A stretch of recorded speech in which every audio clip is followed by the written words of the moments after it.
there. Welcome to the Pelvis Project podcast. I'm Megan. And I'm Roxy. We're two pelvic health experts brought together by passion for our careers, entrepreneurship, motherhood, and the desire for intentional relationships. Join us in our mission to spread pelvic floor awareness and start conversations surrounding the truth behind genuine health, imperfect wellness, and joyfully navigating life. We are so glad you are here with us. Let's start the conversation.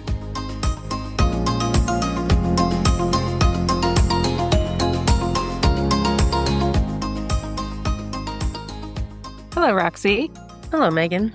All right, we're going to dive on in today and get started talking about something that we kind of see in both of our clinics. And sometimes this can be, it's like we think we're doing something really well, but it can cross over into maybe something a little bit challenging for our bodies and our nervous system. But it's when treatment becomes kind of more of this like hypervigilance and that, or hypervigilance in our health. And that could be regarding like pelvic floor issues, or that could be like maybe the issue that brought you into pelvic health or additional things on top of why you're there. And this really does tie back, if you haven't listened to some of the episodes that we had Paige Genova on, where we talk about like neuroplasticity and rewiring the brain. Because when we are spending a lot of time in this like hyper vigilant space, that's the pathway that our brain starts to develop.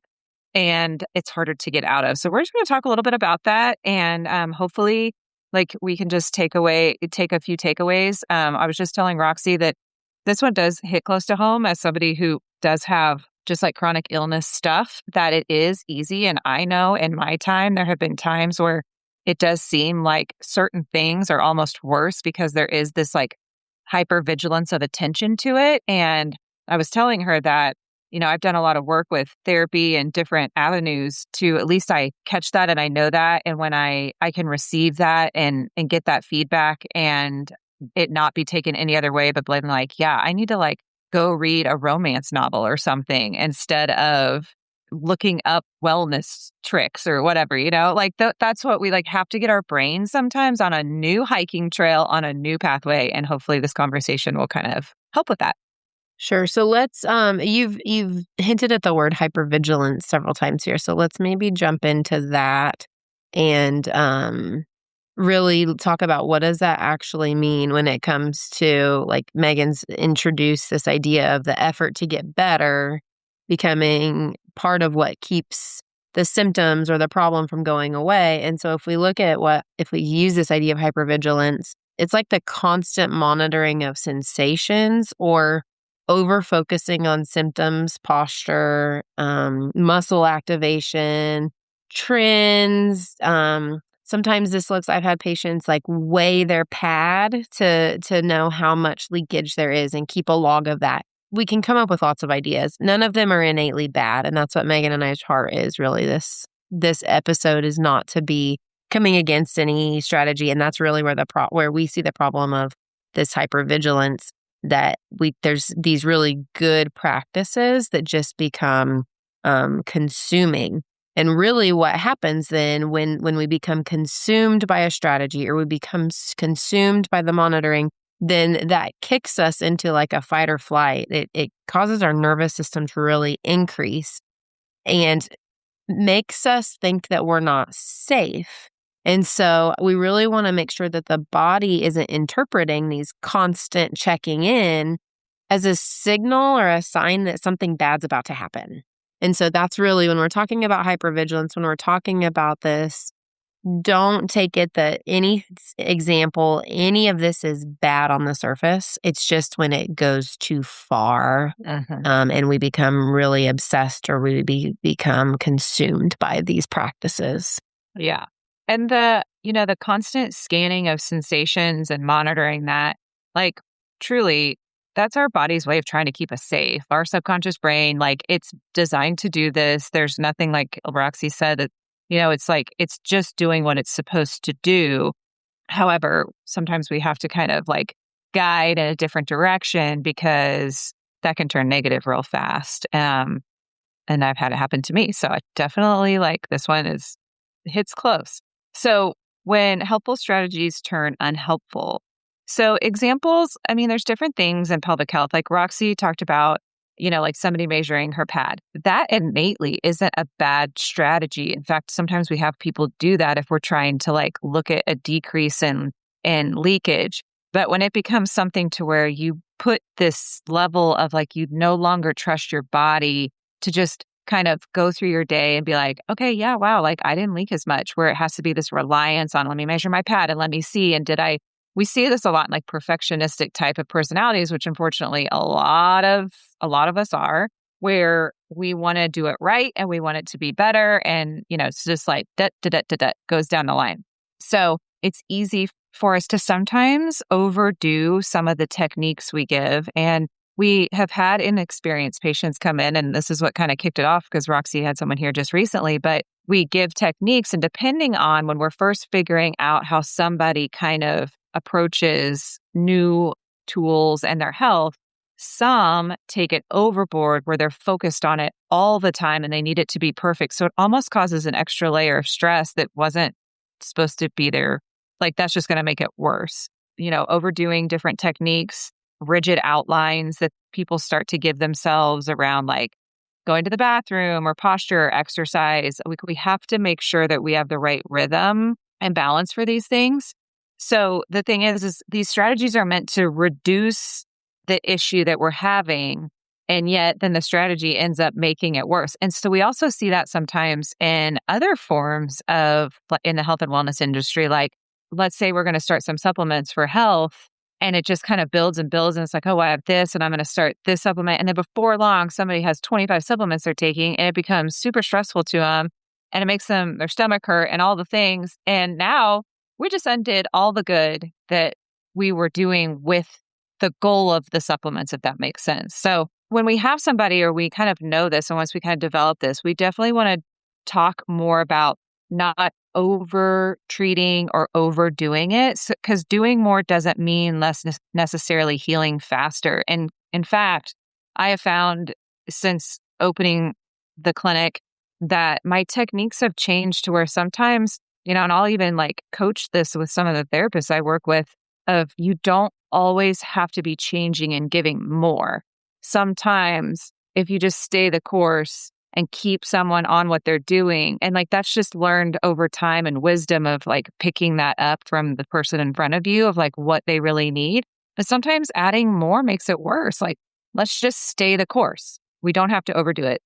Well, I think what that reminded me of is when you're talking about that is really bringing attention to this idea. What causes all this is just the need to feel confident in that we're headed in the right direction.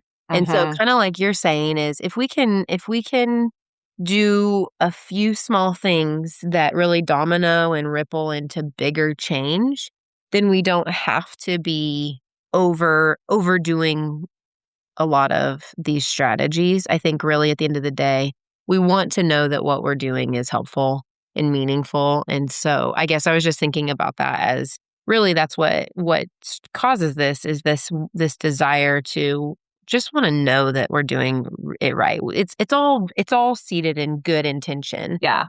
And if we aren't positive that we're doing the right thing, then we're going to do a lot of the right thing. And when you talked about how like doing more doesn't always equal better or more relief or decreased symptoms, that really highlights that the nervous system is a big player in this.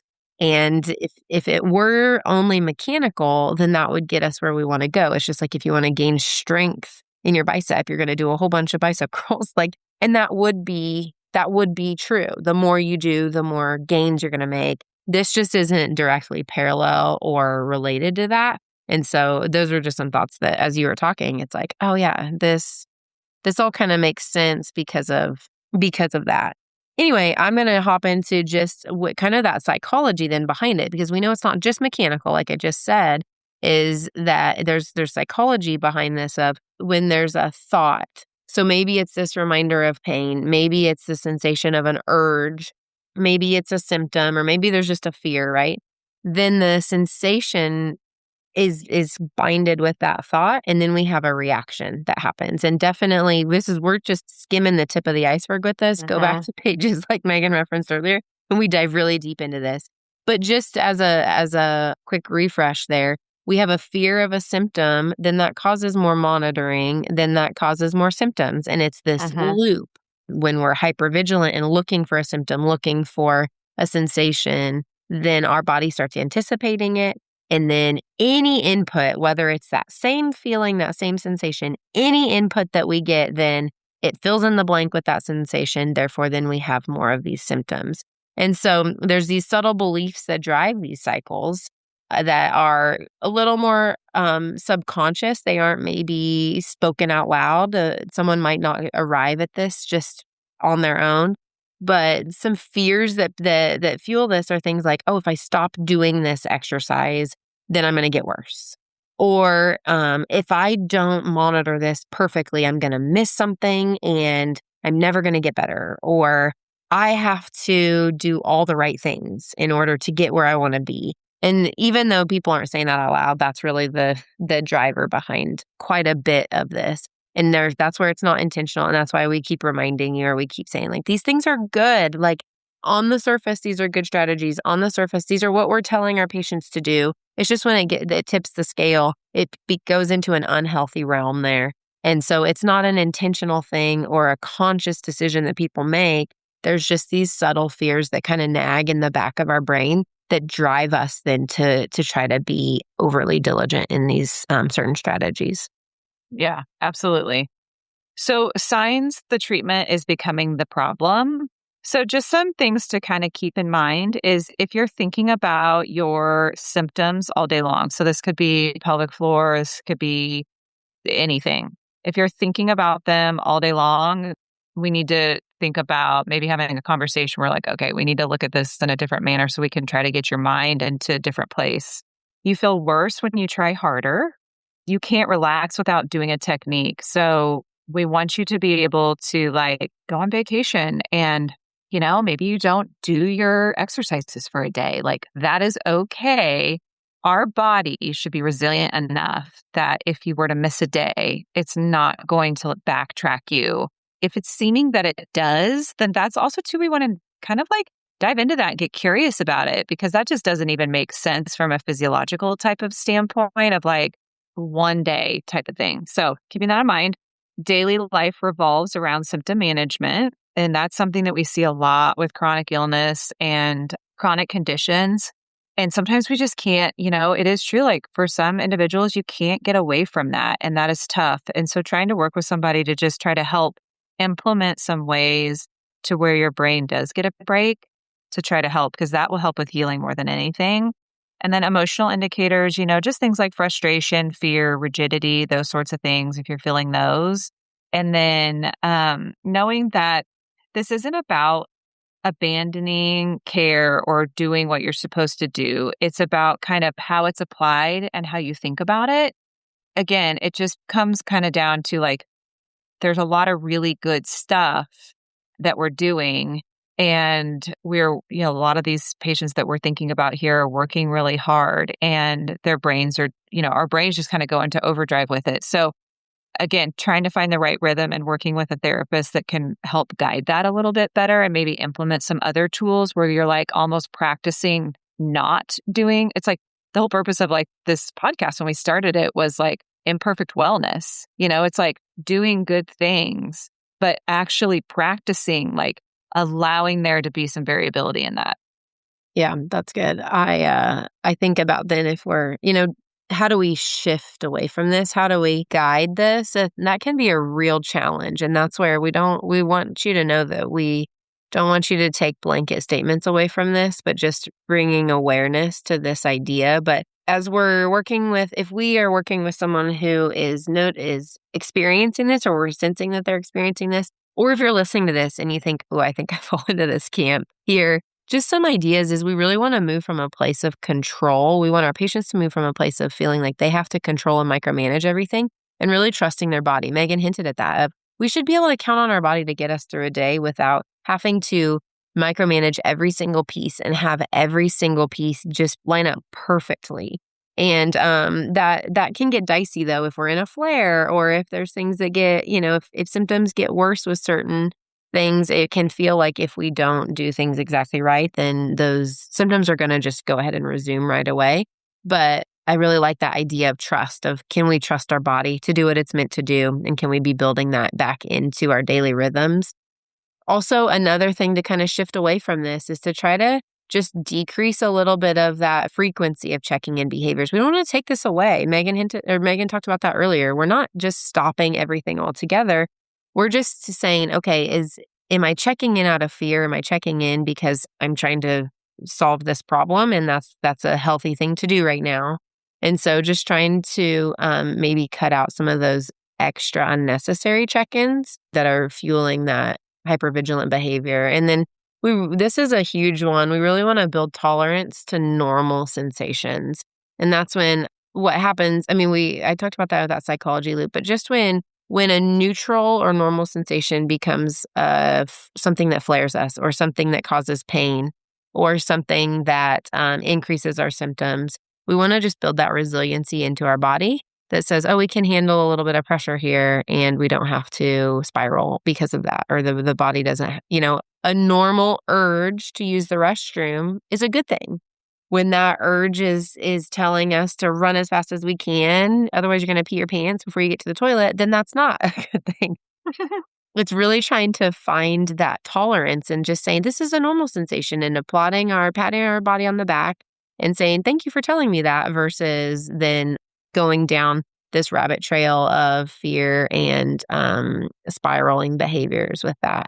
Another way to kind of reframe this is to reframe goals and really maybe shifting away from, Megan hinted at this with the imperfect wellness, shifting away from eliminating symptoms. Like there's a lot of pressure around that statement, rather than to increase function and freedom. That doesn't mean that we can't get rid of symptoms or we shouldn't want that. But if that's what's driving every action, then that is going to make us kind of fall into this camp of trying to overdo, rather than to say, how can I increase freedom? Well, freedom isn't going to be a hypervigilant state. And so that I just really like that idea of almost like a scarcity to an abundance mindset type of a vibe of increasing that function and freedom. Another thing to consider is just to try to introduce gentle exposure to normal activities. That's where work with a therapist, pelvic floor therapist, can be really helpful, because we can guide that and really help you understand what is gentle exposure and how quickly we can be moving into that. And then I liked, Megan, how you had chatted too about bringing in like mental health therapy. That can be really helpful with this, because even if we see this with a physical symptom, a lot of times there's trends of this in other parts of our lives too. That if we've been working through that in some other parts of our lives, we can use some of those similar strategies, or we can recognize it and identify it quicker so it doesn't spiral into its own problem. And so I think really thinking about who else we can loop into this and be guiding change and promoting wellness within a set of symptoms here can be really helpful. Yeah, I'm just thinking, how like helpful somatic work can be, and sometimes finding a therapist that is trained in that to help, because we really do all need to learn how to like pay attention to our bodies, but we can take it too far. But to be able to check in with ourselves and be like, okay, where am I feeling these sensations? And then having a therapist help teach you like, okay, then how do you like kind of move out of that? Like, how do you kind of work through that so that, yeah, we can get it back down to it's not like a scary fight or flight, my body needs to like go run, to like, okay, that's just like sometimes that happens. Like it's normal for someone's stomach to feel upset, or something like that. So anyway, all good stuff. So kind of the closing key takeaways from this. I think that with healing, we often are trying to hunt for like what we can do more of. And by all means, we definitely want to be like responsible and have discernment on what we need to do with healing. But a perfect example, and I'll just use myself for this one, is I was having an appointment with my functional provider, and I was sharing with her, like she knows all the lifestyle things that I've been doing to try to help support my nervous system. And I was telling her, and this was primarily with like my POTS stuff, I was telling her about some of the symptoms I was still having and some different things. And I was like, okay, so like we were talking, and then I said, all right, so I just need to work on some more lifestyle stuff. And she was like, no, no, no. She's like, wait a second. She's like, Megan, I would actually say that like you kind of have that tapped out. Like you're doing your red light, you're doing your breath work, you're doing your grounding mat, you're going outside. And I think I needed to hear that because in my head, all I thought was, okay, I'm not doing enough. I need to do more. And she really pointed out. So it's not necessarily a matter that we want you to hear that and think like we need to do less, not more. But I think that it is something where we need to think about, we need to flip it and be like, I'm doing a lot of really great things for my body. Like I'm doing a lot of really great things and leave it at that, you know? So encourage self-reflection. We want like you to always be thinking like, is this helping me feel safer or more on edge? So finding things that the purpose and the message you're sending your body is, I am safe. And it might be that you even are saying that out loud or you're listening to a meditation that talks about like your body is safe right now. You're safe. You know, like if you're doing breath work and feeling your, like this is where some of that somatic stuff can get cool. You know, it's like I feel my feet on the ground and I feel my head on the pillow and I'm safe right now, because essentially that's what we have to reteach the body is it starts to think it's just unsafe everywhere, like doing anything. So hopefully, you know, taking away from this, you can, you know, think about maybe a strategy that you've been doing and maybe loosen your grip a little bit on it. And this doesn't even have to be like a wellness thing. Maybe it's loosening your grip on your to-do list. Maybe it's loosening your grip on your schedule. Because that's the thing is the way this all snowballs from like behaviors, thoughts, symptoms, all of that, the way it's all connected is pretty wild. And then just kind of reassuring everybody that your body is adaptable. It's not fragile as it may feel. And that's coming from somebody who I will say, truthfully, honestly, there are days where I feel like my body is very fragile. Like it's so sensitive sometimes. And that is very hard. Behind closed doors, sometimes it's like, my gosh, I can't do one thing wrong, or my body seems to do XYZ. And that gets frustrating. And also, it's another sign to me that there's some sort of even if it's my subconscious, even if I'm not doing it, there's some sort of hypervigilance going on. I mean, you could go down a whole rabbit hole with all that stuff. But that being said, our bodies are resilient and our bodies are actually very capable. Our mind and our brain is very powerful with it. So that's where that layer of healing can be so cool. And if you're open to it and have the awareness of how those things kind of influence our outcomes. And we see this all the time when we have people with symptoms and then they go on vacation.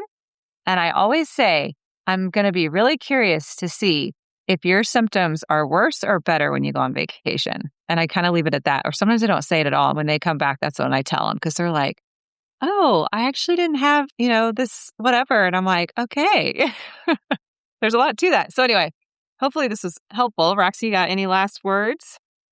I like that phrase of our bodies are doing more good than bad. They're doing more right than wrong. And that seems like that's kind of been a vibe or kind of a trend throughout this of just our bodies are amazing and we'll get there. This is meant to be encouraging, not discouraging. And so And also too, paying attention to, it is something to be said. Our body gives us check engine lights. Yeah, we get symptoms and those are our check engine lights. And so we do have to pay attention to them. But the purpose of this is just, we don't want to take it so far to then we've made our brain pathway to just going to that and not through a pathway of, okay, and I'm going to get that checked out and then we're going to work past that. And this is what I'm going to do to work past that. And I have the belief that I can get through that and I can get better and all of that. So, all right. Well, hopefully this was a little encouraging for everybody. And this should be a positive thing.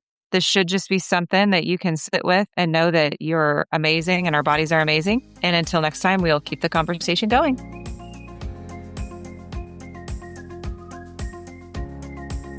Thank you so much for joining us this week on the Pelvis Project podcast. Help us continue the conversation by liking and sharing this episode with friends. And if you really want to do us a solid, leave us a review. If you'd like to follow us on social, check out the show notes for links. And remember, this week, take a deep breath and relax your pelvic floor.